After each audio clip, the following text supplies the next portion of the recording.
भगवान ने नहीं पैदा किया, भगवान स्वयं बहुत रूपों में बन गए। एको हम बहुत श्यामा। भगवान का अंश का मतलब होता भगवत स्वरूप हो। भगवान का अंश कोई कमजोर थोड़ी होगा, वो भी भगवान ही है। लेकिन हम भगवान से विमुख हो गए, भगवान को भूल गए और माया में फंस गए। अब कहते भगवान ने माया ही क्यों बनाई?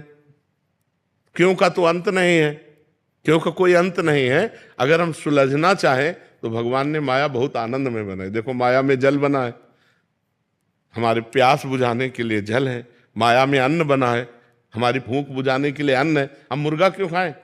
हम पशु पक्षियों को क्यों खाएं? 56 प्रकार के भोग, 36 व्यंजन बनते हैं।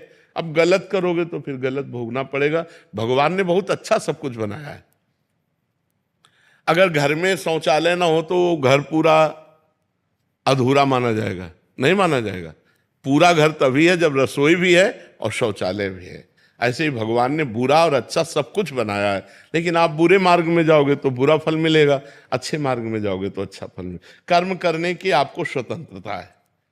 कर्म करने के लिए भगवान ने आपको परतंत्र नहीं बनाया, आप स्वतंत्र हैं।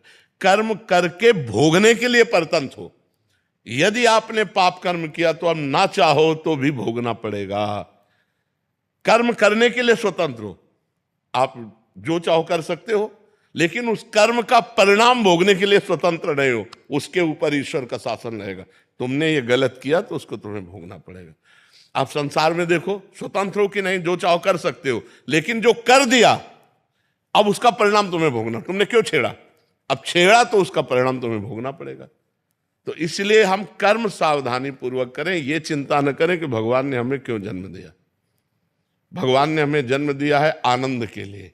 हम आनंद के, भगवान आनंद समुद्र है ना, तो आनंद लेने के लिए। लेकिन हम गलत मार्गों में आनंद ढूंढ रहे हैं, शराब में आनंद ढूंढ रहे हैं, पराई माता बहनों में आनंद ढूंढ रहे हैं, हम मांस खाने में आनंद ढूंढ रहे हैं, हम गंदे आचरणों में, हिंसा में आनंद। ये दुर्गति का